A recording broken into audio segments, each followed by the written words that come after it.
presenta. A partir de este momento, todas las voces se unen en una sola señal. RCR presenta Conexión 750 con María Alejandra Trujillo.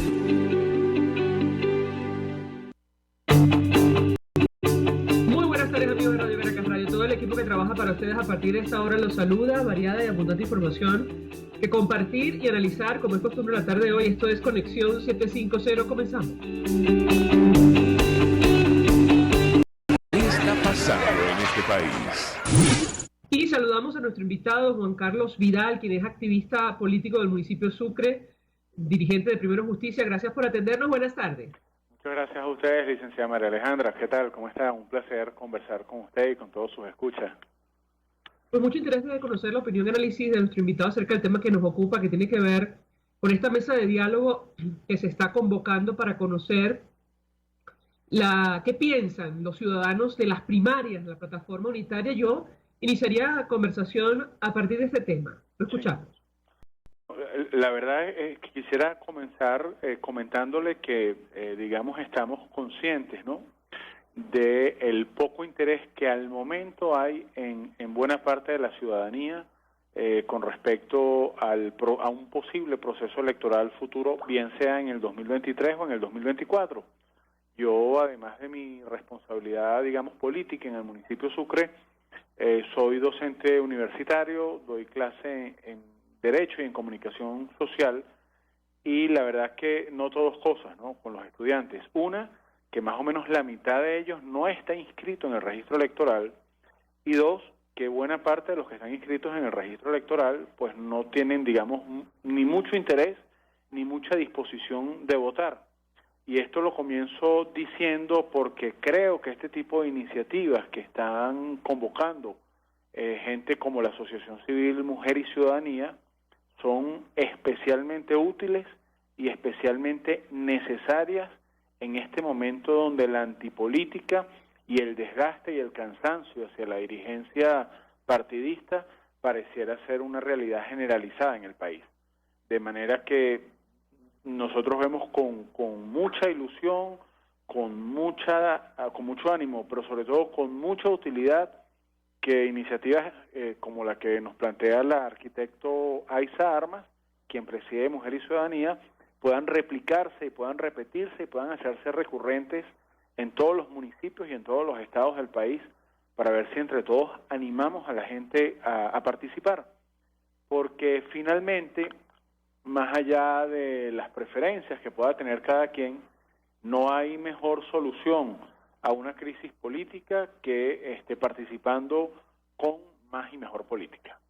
Ahora, ¿por qué cree usted, o a qué obedece, mejor dicho, ese desinterés de los ciudadanos?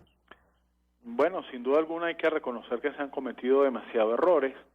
Le hemos generado en todos estos años demasiadas expectativas o expectativas que después no se han podido cumplir a la ciudadanía, y el hastío de la ciudadanía hacia su dirigencia política y hacia su dirigencia partidista parece estar más que justificado, ¿no?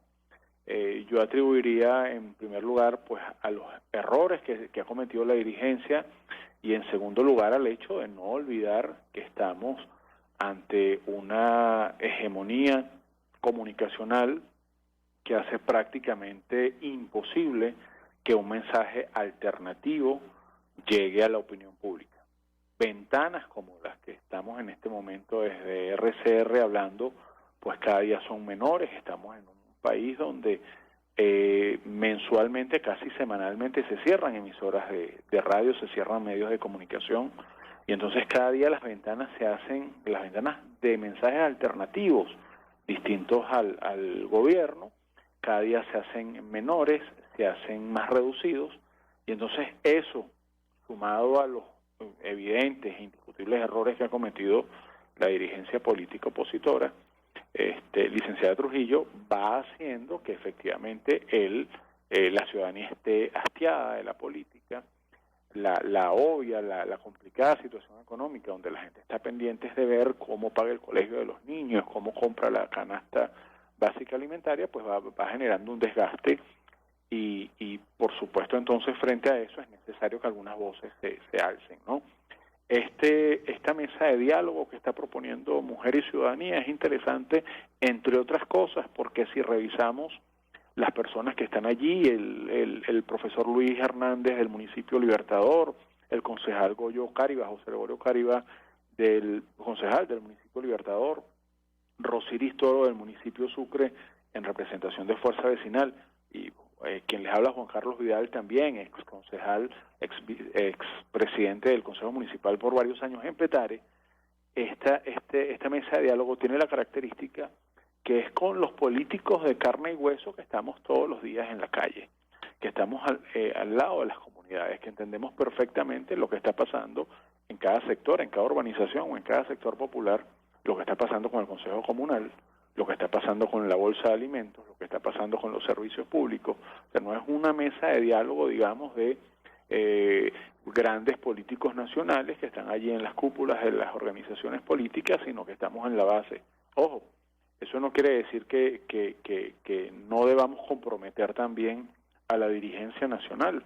Nosotros, en el caso de Primero Justicia, estamos también invitando a los 3 precandidatos que tenemos hasta este momento, y pudiéramos hablar de eso también, que son Carlos Ocarija, Enrique Capriles y Juan Pablo Guanipa, porque la idea es que el compromiso sea en todos los niveles. Ahora, en este caso específico de esta mesa de diálogo, de cara a las elecciones primarias, está tomando un protagonismo importante, como debe ser siempre, pues la dirigencia media de los municipios y de los estados, ¿no? Es interesante lo que menciona nuestro invitado, y seguramente lo que le comento a continuación será motivo de discusión, porque reconoce usted que el principal error, y me corregirá si me equivoco, de la dirigencia de oposición en nuestro país ha sido el manejo de las expectativas. Sí. La pregunta que yo le haría es, sí, ¿por qué pensar que ahora sí un proceso electoral puede significar un cambio político en nuestro país? Lo escuchamos. Sí, bueno, fundamentalmente, licenciada Trujillo, porque es que las veces que hemos participado en elecciones y que hemos ido verdaderamente unidos, se ha logrado el éxito electoral, ¿no? En el 2007 los estudiantes fueron la vanguardia de una lucha democrática por el respeto a la Constitución y por evitar que se comunicalizara de alguna manera o se convirtiera el país en una, digamos, bajo la ideología de las comunas. Fueron los estudiantes universitarios quienes llevaron la bandera, y se le ganó nada más y nada menos que a Hugo Chávez en el mejor momento que se encontraba de su carrera electoral, en el 2007. Después, unos años después, en el 2015, la verdadera unión de la alternativa democrática nos llevó a ganar la Asamblea Nacional, que posteriormente se cometieron errores, ¿no? Y quizás uno de los más importantes fue aquella expectativa de pensar que se podía salir del gobierno en 6 meses. Es cierto, pero la participación masiva de la gente, siguiendo una oferta electoral unitaria, nos llevó a ganar la Asamblea Nacional. Y después en otros muchos escenarios. Yo fui concejal en el municipio Sucre, en la parroquia Petare, que es una parroquia populosa, no es una parroquia precisamente del municipio Baruto, del municipio Chacao, de Latillo, es una parroquia populosa. Le ganamos a los candidatos en aquel momento del señor Potro Álvarez, que era con una cantidad de recursos impresionantes y con una campaña costosísima y muy onerosa. Le ganamos las elecciones porque le ofrecimos al electorado una oferta unitaria y la gente participó. Entonces usted me pregunta, ¿por qué esta vez sí la gente tener la expectativa de que se pudiera hacer algo? Porque si en efecto vamos a primarias, si en efecto de esas primarias hay un verdadero espíritu amplio, incluyente, de participación general, y hay un solo candidato para enfrentar al candidato del continuismo, del oficialismo, las probabilidades de ganar las elecciones en 2023 o en 2024, cuando las pongan, cuando las decidan, las probabilidades son altísimas, ¿no? Más que crearle una expectativa falsa a la gente, hay que decirle que si no participamos, pues esta gente se va a quedar 6 años más. Tenemos la experiencia del 2018. Yo le confieso algo, ¿no? Quizás por mi condición de dirigente, de activista medio de base municipal, nosotros no estuvimos de acuerdo con la decisión que tomó la mayoría de la oposición de no participar en aquellas elecciones del 2018. Nos pareció que fue un error. Nos pareció que hemos debido participar con un buen candidato, con un candidato unitario, y quizás hoy la realidad política venezolana fuera otra. Ahora, ¿por qué hay que tener la expectativa de que esta vez sí? Bueno, la esperanza nunca se pierde, ¿no? Los seres humanos vivimos es por una esperanza, vivimos por un sueño, vivimos es por un anhelo, ¿no? Hay que vencer la desesperanza aprendida que nos ha generado el gobierno en todos estos años de pensar que todo se perdió. Ahora hay que decirle a la gente también con sinceridad, estamos hablando hoy cerca ya de la finalización de la semana. Si las elecciones fueran este domingo, lamentablemente Nicolás Maduro volvería a ganar las elecciones, porque la alternativa democrática primero tiene más de 30 precandidatos y después hay otra gente allí de dudosa procedencia que está lanzada también. Ahora, si nosotros esos 30 o 25 candidatos logramos unificarlos en un solo nombre, en una sola mujer o en un solo hombre, la posibilidad de ganarle a Maduro el próximo año o en el 2024 es altísima, ¿no? Ahora, eso pasa porque la gente participe, indudablemente. Si me permite, invitado, tenemos que hacer una pausa porque usted dice, insisto, sí, digamos, en ánimo de hablarle a la gente con sinceridad, sí, que bueno, que uno de los principales errores de la alternativa, de los dirigentes de la oposición, ha sido el manejo de las expectativas. Si el régimen de Nicolás Maduro estuviera dispuesto a participar en elecciones libres y transparentes, bueno, no sería, digamos, objeto de sanciones, de presión internacional, y la alternativa no estaría buscando incluso relanzar una negociación para llegar a acuerdos de cara a un proceso electoral. Al regreso de la pausa yo le pedía un comentario porque, insisto, si estuviéramos en democracia en nuestro país, creo que la discusión sería otra, no estaríamos hablando de estos temas. Al regreso yo le pedí un comentario. Ya venimos. Usted está viendo Conexión 750 con María Alejandra Trujillo. Solo por RCR 750, porque lo bueno. Puedes seguirnos en nuestras redes sociales. En Twitter, @RCR750. La radio que se ve. Mensaje del ingeniero José Peraza, tesorero del FONPRES CIB. Estimado colega ingeniero arquitecto y profesional afín, el Colegio Ingeniero de Venezuela y el Fondo de Previsión Social, preocupado por la salud de tu familia, ha diseñado un sistema de salud integral que coloca a tu disposición y que contiene asistencia primaria de salud, ambulancia, hospitalización, cirugía, oftalmología, dermatología, fisioterapia, psicología, odontología, farmacia y funerario. Para mayor información, visítanos a nuestros portales cib.net.be, fonprescib.net.be, Colegio de Ingenieros de Venezuela, construyendo futuro. Amigos, nace un nuevo concepto de farmacia en Venezuela. Farmacia CVS y más. Todo lo demás. En Farmacia CVS, en español CVS, lo consigues todo en un solo lugar. Salud, belleza, hogar y comida. Un nuevo concepto en todo para un nuevo concepto de vida. Farmacia CVS y más está en el CCCT nivel C1, frente a Beco y al lado del Banco Mercantil. En Instagram, FarmaCVS, Farmacia CVS y más. Todo lo demás. Antes de empezar el día, entérese de lo que acontece en el país junto a Pedro García Otero en Titulares de la Mañana. De lunes a viernes a las 6:30 de la mañana. Acompáñelo y empiece su día bien informado. Titulares de la Mañana con Pedro García Otero. Solo por RCR 750 AM. Porque lo bueno une. RCR 750 AM. Porque lo bueno une.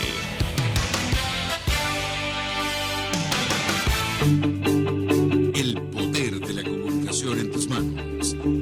Conexión 750 con María Alejandra Trujillo. Solo por RCR 750. La radio que se ve. Bueno, amigos, en Conexión 750, hablando acerca de las primarias de la plataforma unitaria, ya se ha instalado la Comisión Nacional que va a llevar este proceso. Hay un foro convocado para el 24 de noviembre, donde, entre otras cosas, se va a discutir qué piensan los ciudadanos de las primarias. Nos acompaña Uno de los ponentes, Juan Carlos Vidal, quien es activista político del municipio de Sucre, dirigente de Primero Justicia, yo le dejaba una inquietud, porque independientemente de lo que sabemos, y creo que ha quedado demostrado, como ha dicho usted, que la movilización para alcanzar un fin en Venezuela, el ámbito electoral no es el problema es que hay un régimen que se niega a ceder el poder.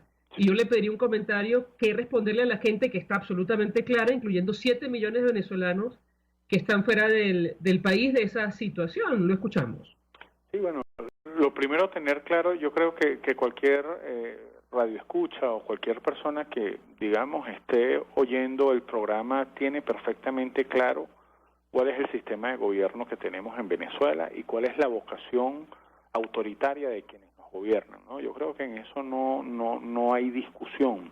El llamar masivamente a la ciudadanía a organizarse para participar en un proceso electoral no ni legitima, ni matiza, ni barniza las características autoritarias de quienes nos están dirigiendo, ¿no? Por el contrario, es la herramienta que nos queda a una población civil desarmada que lo ha intentado bajo distintos otros métodos, que ha mirado hacia la comunidad internacional tratando de obtener de ella una esperanza, una ayuda, un espaldarazo, y a pesar de que lo hemos tenido, porque debemos reconocer que la comunidad internacional en algún momento nos ha apoyado y ha estado con nosotros, sabemos que lamentablemente eso no ha sido suficiente.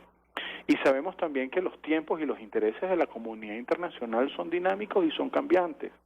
Basta con ver la prensa y los medios de comunicación en las redes sociales hace unos días y ver al señor Macron, presidente de Francia, extendiéndole un grato saludo a quien nos gobierna aquí en Venezuela, ¿no? De manera que sabemos que los intereses de la comunidad internacional son cambiantes y son dinámicos. Y hoy pueden tener una postura y mañana pueden tener otra. Frente a eso, licenciada Trujillo, ¿qué le queda a los ciudadanos venezolanos? En mi criterio, participar, organizarse. Cualquier estudio de opinión serio determina claramente que el gobierno es una minoría que ronda entre el 20 y el 25%. El otro 80, el otro 75% somos todos los ciudadanos que mayoritariamente soñamos con un cambio. Y tenemos la ilusión y hemos tenido en el pasado incluso la disposición de provocar un cambio democrático. Lamentablemente ese 20% de la población, ese 75% de la población que queremos un cambio, tenemos dos características que son muy negativas. Una, que estamos desorganizados. Otra, que estamos divididos. Pero la peor de todas es que estamos desesperanzados. No hay esperanza. Hay una postura pesimista de que no vamos a poder salir nunca de esto. El reto que tiene la dirigencia de la oposición, la dirigencia de la alternativa democrática, es motivar a la gente para que los ciudadanos se vuelvan a organizar, para que los ciudadanos se unifiquen en torno a un nombre, a una alternativa de un hombre o de una mujer que pueda presentarle al país un gobierno distinto al que hemos tenido estos años, pero además el desafío de la oposición está en volver a llevar esperanza a la gente que hoy está desesperanzada, que hoy está siendo víctima de la indefensión aprendida. Nos han inculcado en todos estos años que no hay nada que hacer, que lo que queda es irse del país. Por eso usted hace referencia a los 7 millones de venezolanos que están en la diáspora. Ahora bien, para que la gente se organice, para que la gente se movilice y para que la gente vuelva a tener esperanza, es fundamental que la alternativa democrática dé muestras de unidad, de muestras de sensatez, de muestras de que no vuelva a pasar lo que este fin de semana va a cumplir un año de haberse producido, que pudiendo haber ganado casi 200 alcaldías y 14 gobernaciones, se pudieron ganar solo 3 o 4 y se pudieron ganar solo 30 y tantas alcaldías porque lamentablemente no estábamos unidos. Hay que unirse, hay que llevar un mensaje de unitario, de reconciliación, primero entre nosotros, entre la gente de la oposición. A veces uno escucha declaraciones y escucha en las redes sociales posturas de opositores más críticos y más duros y más radicales contra la propia oposición que contra el propio régimen, ¿no? Y eso es inconcebible. Entonces lo primero que tenemos que decirle a la gente, si queremos organizarlos y si queremos que la gente pierda la desesperanza, es que nos vean unidos y nos vean, digamos, conciliando en base a ciertas ideas y ciertos propósitos y ciertos objetivos.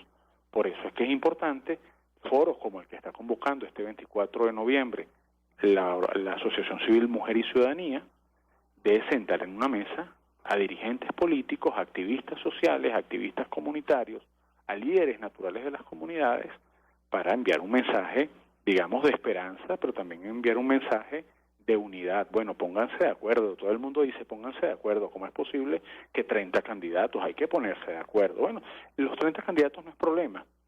Ojalá sean 50. Eso habla bien de que hay ánimo, ¿no?, de meterle el pecho a esto. Lo que es más importante es que si hayan 30, 40 o 50, después de las primarias quede uno solo, ¿no?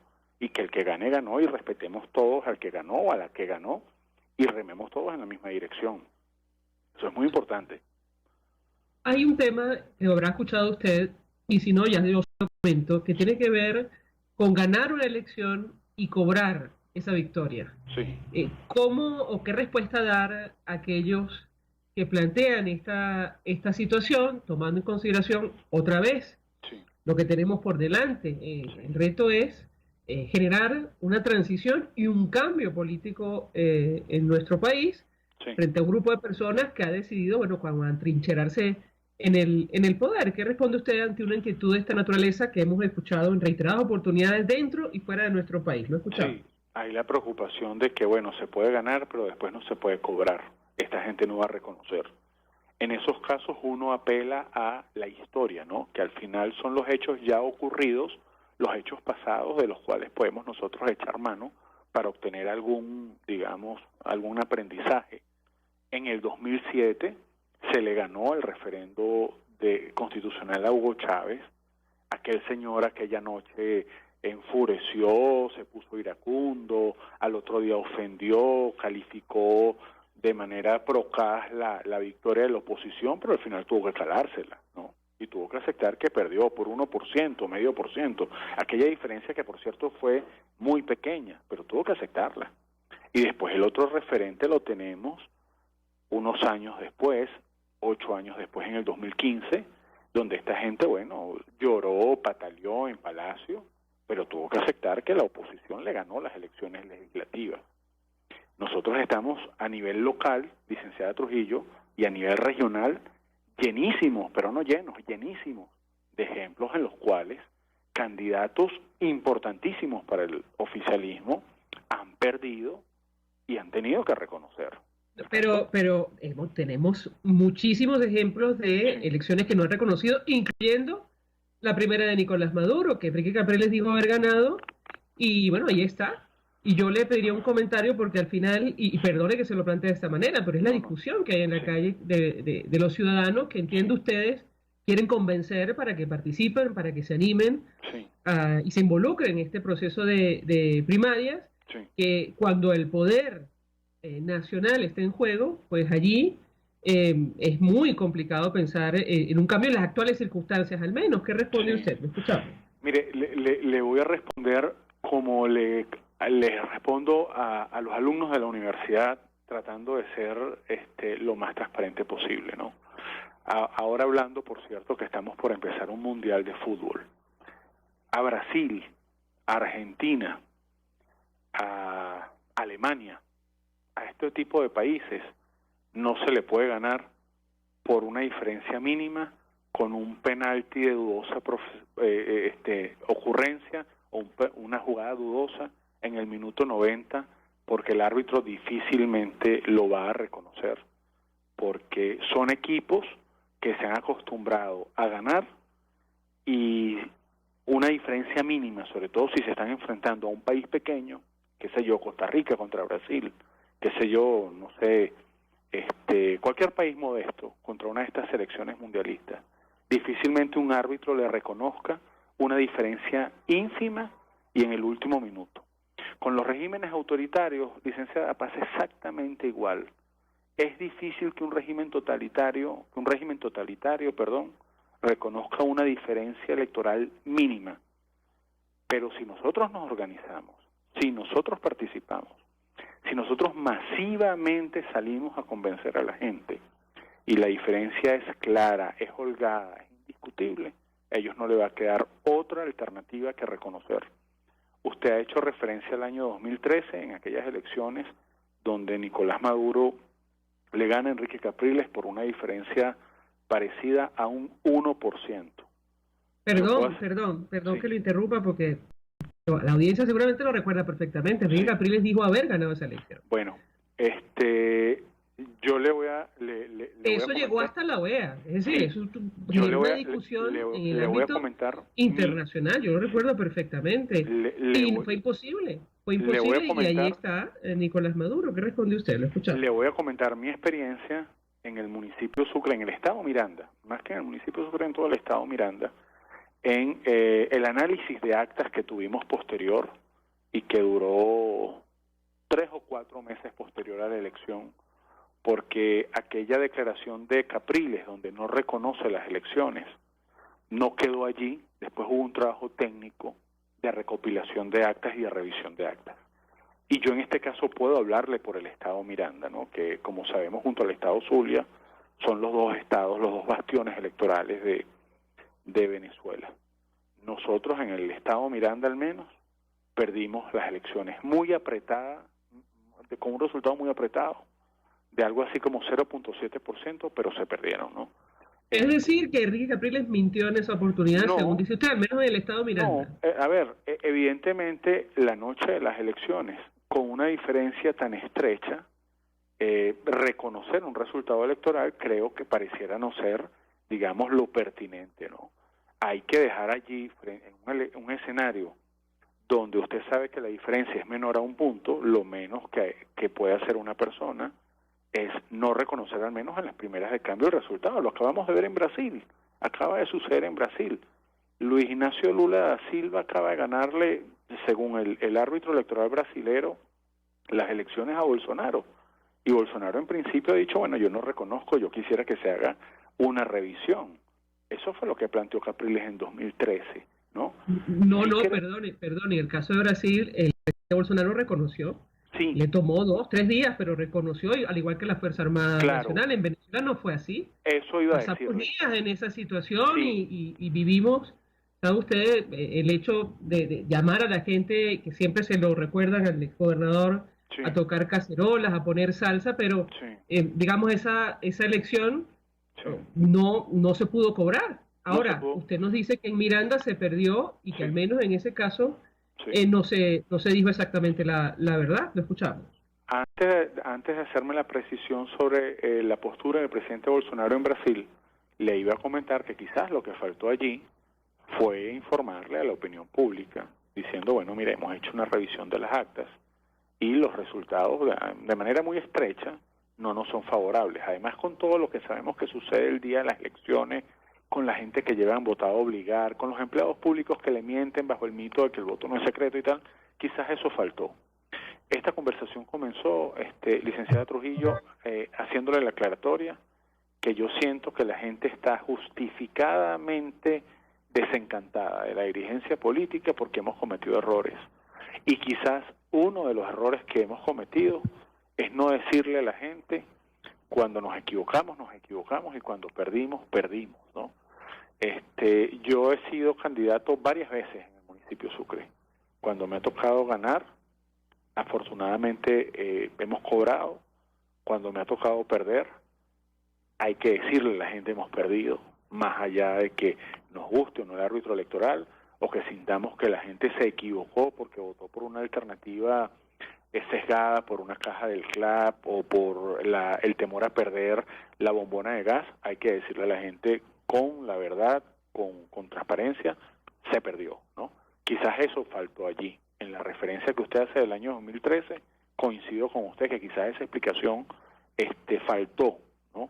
Primero está bien que se le haya dicho a la gente protesta, manifiesta tu inconformidad, pero después, si se tenían actas y el resultado era estrecho, pero a favor del adversario, ha debido decírsele a la gente.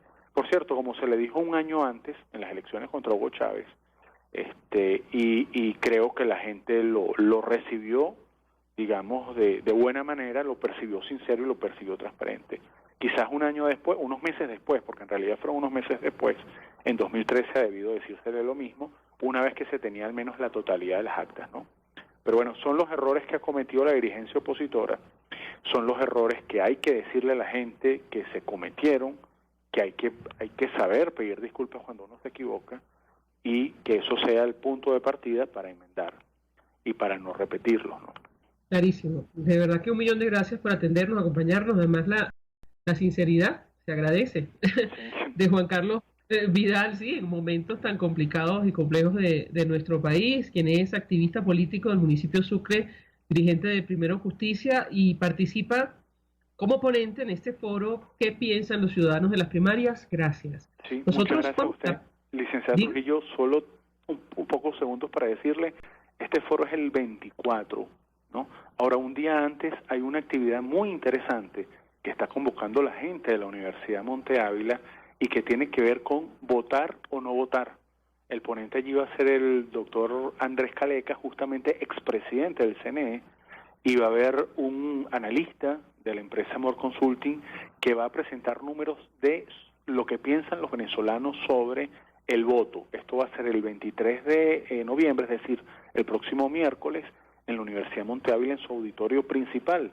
Lo comento porque, bueno, la universidad queda aquí en el municipio Sucre y me parece que es una oportunidad interesante para que la gente asista, participe y se entere sobre la importancia de votar o no votar, ¿no? Se cree su propia opinión, pero que escuche a los expertos, ¿sí? Así es. Gracias otra vez por atendernos, acompañarnos estos minutos. Nosotros vamos a la pausa y al regreso venimos con más. Estás en sintonía de Conexión 750 con María Alejandra Trujillo. Solo por RCR 750. Porque lo bueno. Sintonícenos a través de Periscope, @RCR750. La radio que se ve. Mensaje del ingeniero José Peraza, tesorero del FONPRES CIB. Estimado colega ingeniero arquitecto y profesional afín, el Colegio Ingeniero de Venezuela y el Fondo de Previsión Social, preocupado por la salud de tu familia, ha diseñado un sistema de salud integral que coloca a tu disposición y que contiene asistencia primaria de salud, ambulancia, hospitalización, cirugía, oftalmología, dermatología, fisioterapia, psicología, odontología, farmacia y funerario. Para mayor información, visítanos a nuestros portales cib.net.be, fonprescib.net.be, Colegio de Ingenieros de Venezuela, construyendo futuro. Cuando hablamos de Honda, hablamos de Distasi Motors, el concesionario Honda que pica adelante en precios, condiciones y servicio. Todo el personal de Distasi Motors, tanto técnico como de atención, está actualizado, capacitado y certificado permanentemente para atender correctamente tu vehículo. www.distasi-honda.com.be. Distasi Motors, tu concesionario Honda en Los Palos Grandes.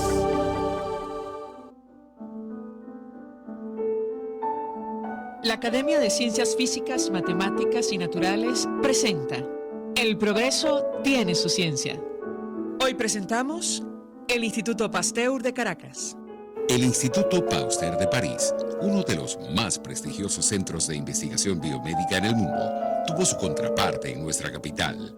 El Instituto Pasteur de Caracas, una iniciativa que marcó el inicio de la investigación microbiológica en Venezuela. El Instituto Pasteur de París fue creado en 1887 por iniciativa de Louis Pasteur, luego de sus épicos descubrimientos de importantes vacunas como la antirrábica. Esa iniciativa tuvo resonancia en Venezuela. Un grupo de jóvenes médicos con posgrados en Francia y liderados por el Dr. Santos Dominici decidieron fundar el Instituto Pasteur en Caracas, con objetivos similares a los de su contraparte en París, pero adaptado a las condiciones propias de nuestro país. Las puertas del Instituto Pasteur de Caracas abrieron en 1895, iniciando actividades de investigación médica y docencia, producción de vacunas, sueros antitóxicos y servicio diagnóstico.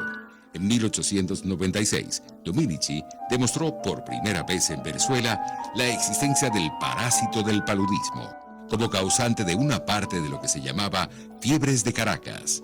En 1898, cuando se inició una epidemia de viruela en Puerto Cabello que amenazaba con extenderse a todo el país, el instituto produjo un número considerable de vacunas con las cuales se protegió a gran parte de la población.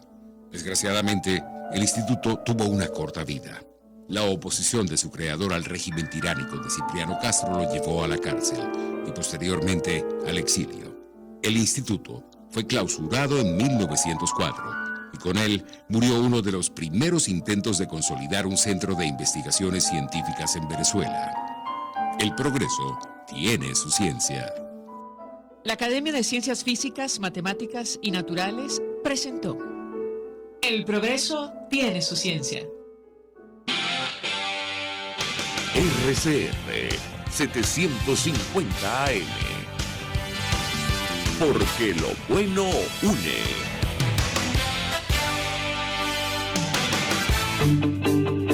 María Alejandra Trujillo te acompaña en Conexión 750. Solo en RCR 750. La radio que se... Claro y raspado. Y saludamos en esta parte del programa a nuestra invitada Carmen Riera, quien es coordinadora general de Mujeres Constructoras de Paz del Instituto de Prensa y Sociedad. Gracias por atendernos. Buenas tardes. Hola, buenas tardes. No, gracias a ustedes por la oportunidad. Pues mucho interés de conocer los detalles acerca del tema que nos ocupa, que tiene que ver con este informe que han elaborado titulado Mujeres que resisten sobrevivir a una Venezuela en crisis. Y allí mencionan varios datos a destacar. ¿Qué puede comentarnos? La escuchamos. Bueno, primero comentar que la red de constructoras de paz está hecha por mujeres periodistas y activistas, mujeres líderes en sus comunidades en 3 estados del país. Y tenemos trabajando 10 meses desde la formación de la red, luego capacitación tanto de periodistas como de las activistas, y luego entonces hicimos este estudio a partir de una encuesta a 936 mujeres en estos 3 estados en los que tenemos vida. ¿Cuáles son los principales hallazgos? Es decir, ustedes mencionan a grandes rasgos la situación que afecta a las mujeres en Venezuela en el marco de esta crisis, pero ¿qué destacaría usted? La escuchamos. Sí, bueno, el principal es el tema del uso de los métodos anticonceptivos y de la educación sexual, ¿no? Llama mucho la atención que solo el 26% de las mujeres encuestadas indicó que usan métodos anticonceptivos. Y si bien es cierto que 936 mujeres estadísticamente no representan la población venezolana, cualitativamente sí es un dato importante porque es una realidad, ¿no? A lo mejor no es el 70% de las mujeres venezolanas que no usan métodos anticonceptivos, pero sí hay un grupo numeroso que efectivamente no tiene acceso a eso. Y sobre todo, en el caso de nuestro estudio, están entre los 18 y los 35 años, es decir, donde la edad de la mujer más reproductiva. Entonces, bueno, llama mucho la atención porque incluso cuando después le hacíamos la pregunta si era fácil conseguir los anticonceptivos, ellas decían que sí, pero no los usan. Entonces, bueno, habla mucho acerca de la educación sexual que se está recibiendo, tanto en colegios, escuelas como en el hogar. Habla mucho acerca también de, bueno, cómo ellas se planifican y pensando en que si salen embarazadas, por ejemplo, eso pudiera frenar una carrera universitaria, un acceso a un mejor puesto de trabajo. ¿Sabes? La no planificación puede incurrir en que ellas tengan menos posibilidades de crecimiento, ¿no? Como mujeres. Entonces, eso es para nosotros fue el principal hallazgo. De segundo, tenemos el tema de el uso de los métodos para la pobreza menstrual, que igualmente en su gran mayoría no los usan. Y eso igualmente también genera discriminación. Porque, bueno, utilizan otras cosas que no sean toallas sanitarias o que, por ejemplo, la gran mayoría no conocía la copa menstrual, ¿no? Que quizás es la que tiene menor costo y es la que se está difundiendo mucho más en otros países en situación como la nuestra y aquí no la conocían, ¿no? Entonces eso también nos llamó mucho la atención y un tercer aspecto es el tema de la mujer en la política. La mayoría de ellas no conocía ni líderes, ni líderes en ningún ámbito, en el sentido de gobernadoras, alcaldesas, ellas mismas no habían participado. Muchas veces ellas no se consideraban líderes de sus comunidades, aun y cuando tenían de repente alguna participación en consejos comunales o algo así, ¿no? Entonces, como la mujer, pues igual no se ve identificada, no cree que allí no hay un espacio en el cual pueda aportar, sino que pues lo ve más que es un tema de los hombres, ¿no? Yo quisiera destacar algunos puntos de informe que ustedes acaban de publicar que nos llamó poderosamente la atención. Uno de ellos tiene que ver con lo que menciona nuestra invitada, el acceso a métodos anticonceptivos. Hay un dato grueso. Ustedes hablan de 26,6% de las consultadas que indicó usar anticonceptivos, mientras que el porcentaje restante dijo que no o no contestó. Y ustedes sugieren que, bueno, probablemente el 70% de ellas no puede planificar sus embarazos, un número altísimo. Yo le pedí un comentario acerca de este tema. ¿La escuchamos?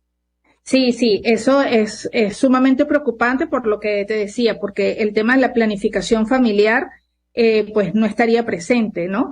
Y nosotras asumimos que es un tema también, no solamente de educación sexual, sino también de la economía.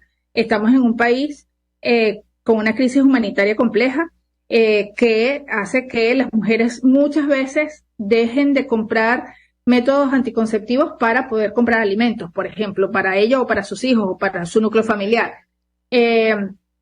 Y lo otro es que no existe un plan de educación sexual en las escuelas y ni siquiera a nivel nacional el Estado se ocupa de eso.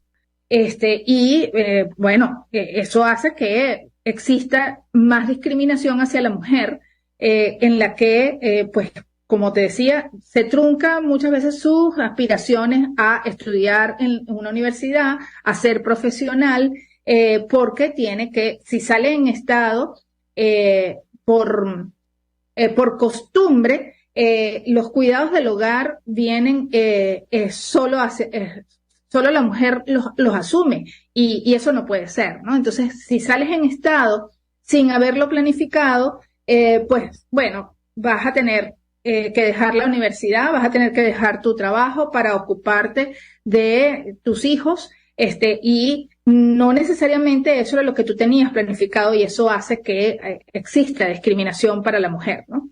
Tengo que hacer una pausa para publicidad. Sobre este tema de la educación. No sé si ustedes se percataron, porque el informe, entiendo, se publica antes que la encuesta de condiciones de vida de la Universidad Católica Andrés Bello, pero en materia educativa, ustedes, bueno, entre otras cosas documentaron que el 96% de las consultadas, niñas, adolescentes, en teoría estaban inscritas en centros e institutos educativos. Es un número que luce alto. Sin embargo, sobre la frecuencia de asistencia a las escuelas, solo 68% de su universo afirmó que asistía siempre a clases. Si uno cruza este dato con la encuesta de condiciones de vida, bueno, ahora mismo estamos hablando de solo 63% de cobertura educativa en nuestro país. Es decir, hay un número muy elevado de ausentismo en nuestro país. Al regreso yo le pedí un comentario sobre este punto en específico. Ya venimos. Usted está viendo Conexión 750 con María Alejandra Trujillo. Solo por RCR 750, porque lo bueno une. Puedes seguirnos en nuestras redes sociales. En Twitter, @RCR750, la radio que se ve. Mensaje del ingeniero José Peraza, tesorero del FONPRES CIB. Estimado colega ingeniero arquitecto y profesional afín, el Colegio de Ingenieros de Venezuela y el Fondo de Previsión Social, preocupado por la salud de tu familia, ha diseñado un sistema de salud integral que coloca a tu disposición y que contiene asistencia primaria de salud, ambulancia, hospitalización, cirugía, oftalmología, dermatología, fisioterapia, psicología, odontología, farmacia y funerario. Para mayor información, visítanos a nuestros portales cib.net.be, fonprescib.net.be, Colegio de Ingenieros de Venezuela, construyendo futuro. Cuando hablamos de Honda, hablamos de Distasi Motors, el concesionario Honda que pica adelante en precios, condiciones y servicio. Todo el personal de Distasi Motors, tanto técnico como de atención, está actualizado, capacitado y certificado permanentemente para atender correctamente tu vehículo. www.distasi-honda.com.ve. Distasi Motors, tu concesionario Honda en Los Palos Grandes. Un espacio que analiza y debate la coyuntura política, económica y social de nuestro país. Acompañe cada mañana a la periodista María Alejandra Trujillo en Palabras más, palabras más, palabras menos. Palabras más, palabras menos. Informes, entrevistas, análisis y discusiones sobre los temas de actualidad. Es lo que más se puede dar, es lo de siempre. Palabras más, palabras menos.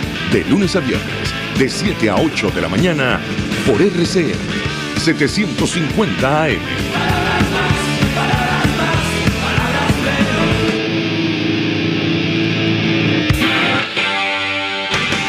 RCR 750 AM. Porque lo bueno une.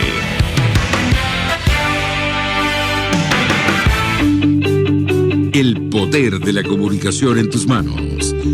Conexión 750 con María Alejandra Trujillo. Solo por RCR 750, la radio que se ve.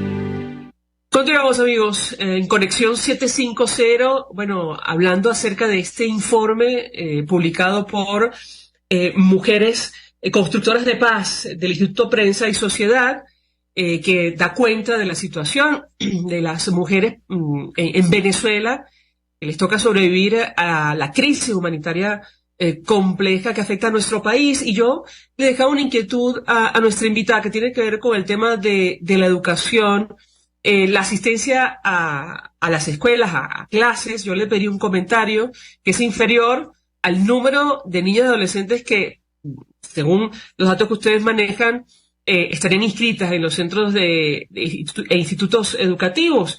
Si esto lo cruzamos con los datos de la encuesta de condiciones de vida, preocupa y mucho, porque ya la cobertura educativa se ha reducido con el paso del tiempo. ¿Qué puede decirnos?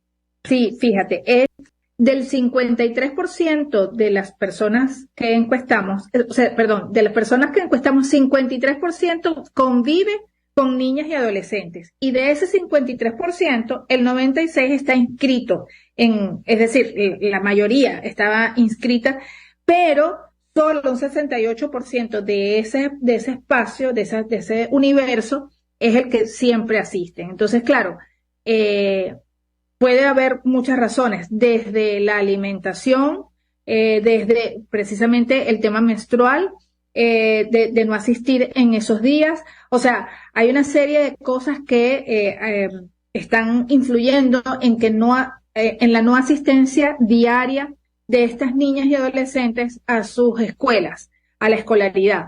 ¿Y qué hacen durante ese momento, durante ese tiempo, durante esos días que no están asistiendo? Es preocupante, efectivamente, porque pueden estar,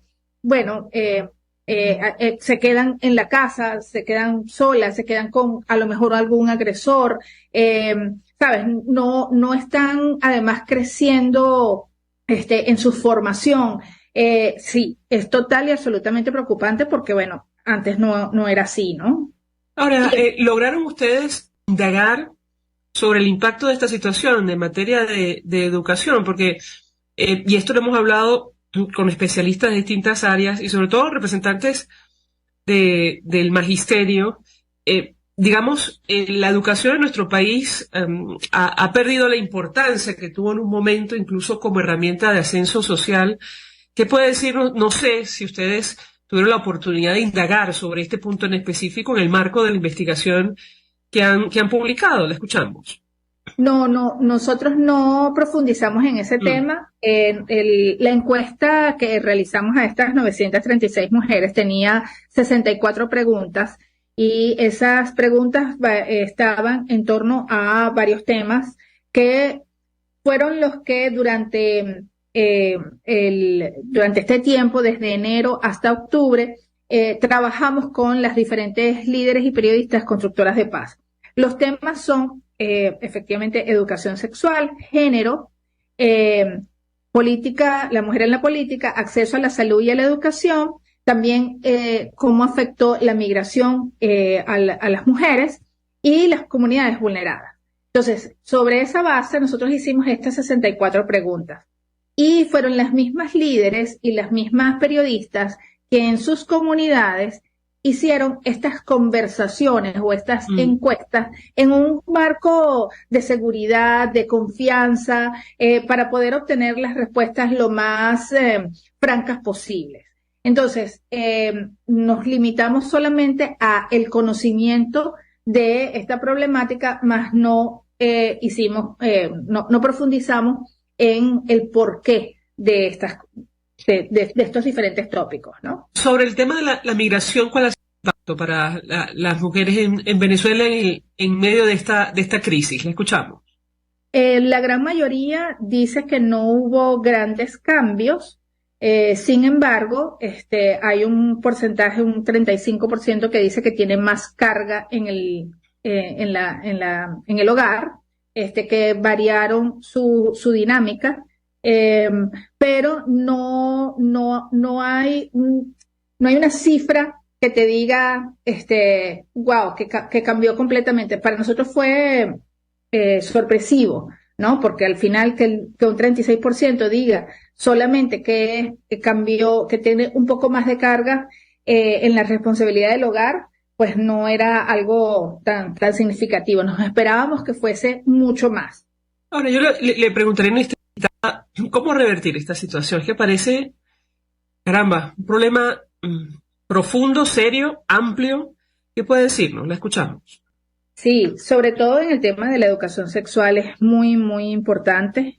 Nosotras durante este tiempo, desde estos 10 meses en los que trabajamos en la red, como te decía, hicimos muchísimo hincapié en la formación de, por ejemplo, el periodismo con enfoque en género, formación en el tema del liderazgo político, del acceso a la salud y a la educación, para que estas líderes comunitarias que tenemos en estos 13 estados hicieran proyectos, mini proyectos comunitarios para apoyar y para ayudar en esta educación. Y en ese sentido hubo muchos proyectos como, por ejemplo, tendederos de testimonios que se hicieron en diferentes comunidades en donde las mujeres recibían capacitación sobre la violencia basada en género, porque muchas veces el tema de la violencia basada en género nos quedamos con que el hombre le